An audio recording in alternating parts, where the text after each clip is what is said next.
Tensions between Venezuela and the US have been growing over the past few months. US military strikes have targeted alleged drug trafficking vessels in the Caribbean and Pacific. The US has also expanded its military presence near Venezuela. We went to the streets of Washington to hear what people want to know about what comes next. This is AC on the Streets.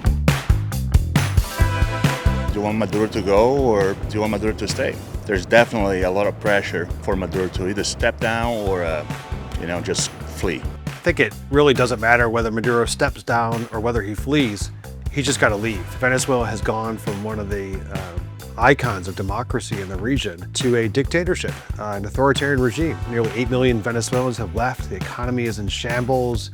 People don't have the right to speak up. So whether Maduro flees or whether he's removed in another way, what's most important is that he's out of power. Not just that Maduro is out of power, but it's also critical that some of the actors who are most closely associated to Maduro don't just come into Miraflores themselves, because then we're just replacing one bad actor with another bad actor. These types of transitions, optimally they do, but they don't necessarily happen overnight. It's important to have a little bit of patience, but also it's important to note that we have not seen this level of pressure toward Maduro ever.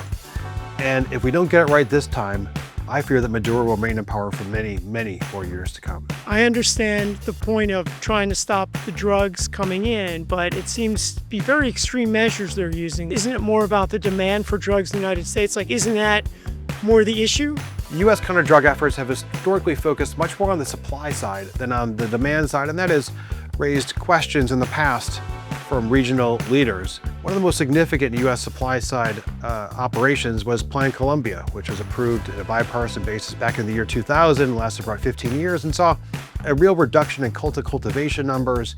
But those numbers later spiked, calling into question the final effectiveness of that plan. Going back to the boat strikes, the Trump administration says that the strikes are lawful because the U.S. is in armed conflict, while others say that the strikes are illegal. The eventual determination of the legality of these strikes will be incredibly important for the future of this operation and any similar operations moving forward.